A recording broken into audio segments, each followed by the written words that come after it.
क्या आप जानते हैं, दुनिया में ऐसी शक्तियां भी हैं जो हमारी आंखों से परे हैं। क्या आपने कभी सोचा है कि किसी का अपमान करना या किसी रहस्यमयी शक्ति को चुनौती देना आपके लिए कितना घातक हो सकता है?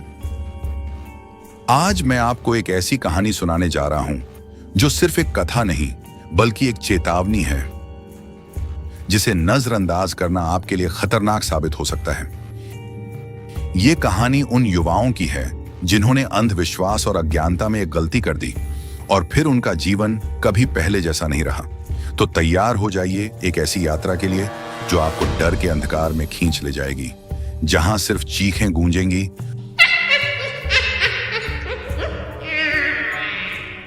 और सन्नाटे में कोई परछाई आपका नाम पुकारेगी। अगर आपके अंदर हिम्मत है तो चलिए मेरे साथ। मेरा नाम रविंद्र है और आप सभी का स्वागत है मेरे YouTube चैनल पर। अब सुनिए अघोरी की चेतावनी। गंगा के किनारे बसे एक छोटे से गांव में शाम की हल्की ठंडक के बीच घाट पर जलते दीपों की मध्यम रोशनी माहौल को रहस्यमय बना रही थी। घाट पर पसरी हुई शांति को जल्द ही एक घटना चीरने वाली थी जो सबके रोंगटे खड़े कर देगी। गांव में कभी कभी आने वाले एक अघोरी बाबा, जिनका नाम कालेश्वर था, वहां साधना में लीन थे।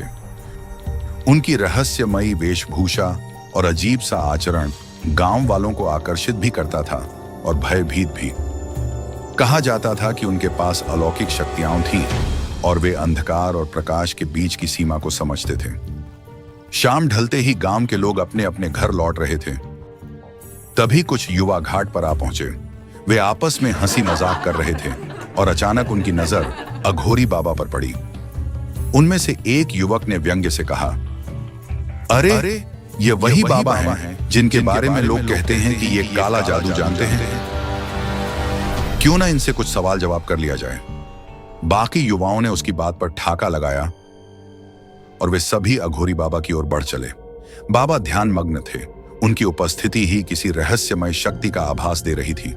बाबा ने धीरे धीरे अपनी आंखें खोली। उनकी आंखों में एक अजीब सी चमक थी, जैसे वे युवक की आत्मा तक देख सकते हो।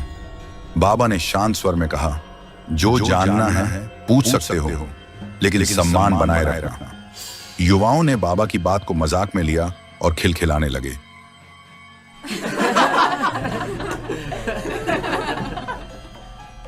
उनमें से एक ने चुनौती देते हुए कहा, अगर आप इतने शक्तिशाली हैं तो हमें अभी कुछ दिखाइए। बाबा के चेहरे पर गंभीरता छा गई। उन्होंने धीमे स्वर में कहा, शक्ति दिखाने की चीज नहीं होती, इसे समझना और महसूस करना पड़ता है। लेकिन युवक नहीं माने। उन्होंने बाबा का घेराव कर लिया और लगातार उनका मजाक उड़ाने लगे। उनकी आवाजों में अब नासमझी और अहंकार था। बाबा कुछ पल तक धैर्य बनाए रहे, लेकिन जब उन्होंने देखा कि युवक उनकी साधना का उपहास उड़ा रहे हैं, तो उनकी आंखों में एक अनजानी ज्वाला जल उठी। उन्होंने धीरे धीरे अपने होंठ हिलाने शुरू किए और कुछ गूढ़ मंत्र पढ़ने लगे। घाट पर जलते हुए दीपक एक एक करके बुझने लगे। अचानक वातावरण बदल गया। ठंडी हवा की लहरें घाट पर उठने लगी।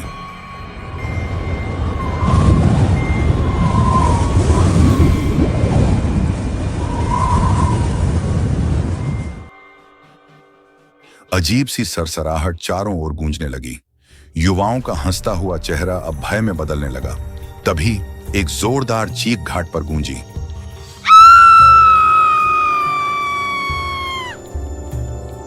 एक युवक का हाथ किसी अदृश्य शक्ति ने पकड़ लिया था। उसकी आंखें सफेद हो गईं और उसकी त्वचा पर रहस्यमयी काले निशान उभरने लगे। बाकी युवक डर से थर-थर कांपने लगे। बाबा, हमें माफ कर दीजिए, उनमें से एक ने घुटनों पर गिरते हुए कहा। बाबा ने कुछ और मंत्र पढ़े और फिर अपनी आंखें बंद कर ली। एक पल में सब कुछ सामान्य हो गया। अंधकार छौंट गया और दीपक फिर से जल उठे। लेकिन युवाओं की आंखों में जो भय था, वह अब जीवन भर के लिए गहरा घाव बन चुका था। युवकों ने सोचा कि सब कुछ सामान्य हो गया है, लेकिन असली डर तो अब शुरू होने वाला था। अगली सुबह युवक की हालत खराब थी। उसके शरीर पर गहरे नाखूनों के निशान थे। धीरे धीरे सभी युवाओं के साथ भयानक घटनाएं होने लगी। कुछ को ऐसा लगता कि कोई उनके कान में फुसफुसा रहा है,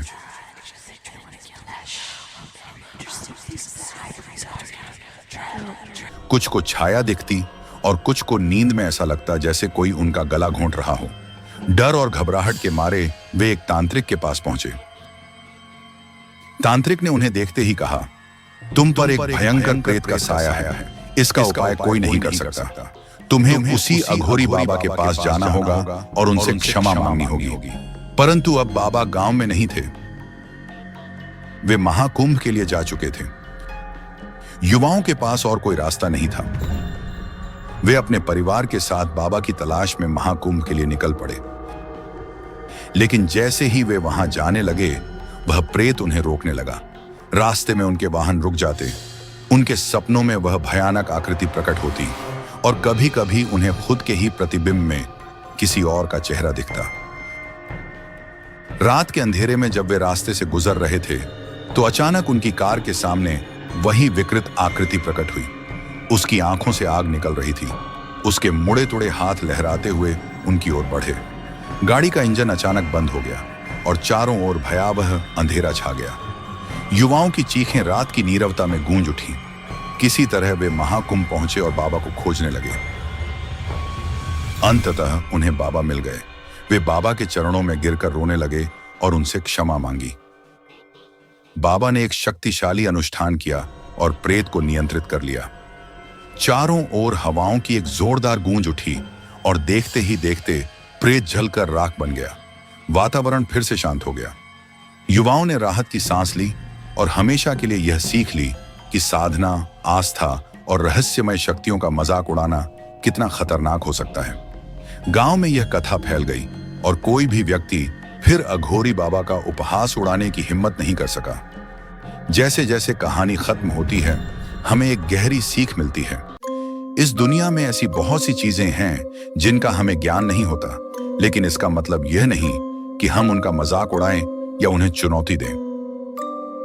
आस्था और सम्मान हमें हर धर्म, हर परंपरा और हर आध्यात्मिक शक्ति का सम्मान करना चाहिए। जो चीजें हमारी समझ से परे हैं, उन्हें तुच्छ समझकर उनका अपमान करना घातक हो सकता है। अहंकार और अज्ञानता का विनाश जीवन में कई बार हम बिना सोचे समझे बोलते या कुछ ऐसा कर बैठते हैं जिसका परिणाम हमें बाद में भुगतना पड़ता है। अज्ञानता में किया गया एक गलत कदम कभी कभी हमें ऐसी मुसीबत में डाल सकता है जिससे निकलना असंभव हो जाता है। अंधविश्वास बनाम वास्तविकता। डर और सम्मान में फर्क होता है। किसी चीज से डरकर भागने की बजाय हमें उसे समझने की कोशिश करनी चाहिए। लेकिन अगर कोई शक्ति हमारे बस से बाहर है, तो उसका उपहास उड़ाने के बजाय उसका सम्मान करना ही बुद्धिमानी है। सही राह चुने, बुरी प्रवृत्तियां और अहंकार हमें तबाही की ओर ले जाते हैं। जीवन में हर चीज का मजाक नहीं उड़ाना चाहिए, क्योंकि कभी कभी वही चीज हमें ऐसे भयानक परिणाम तक पहुंचा सकती है जिसका हम अंदाजा भी नहीं लगा सकते।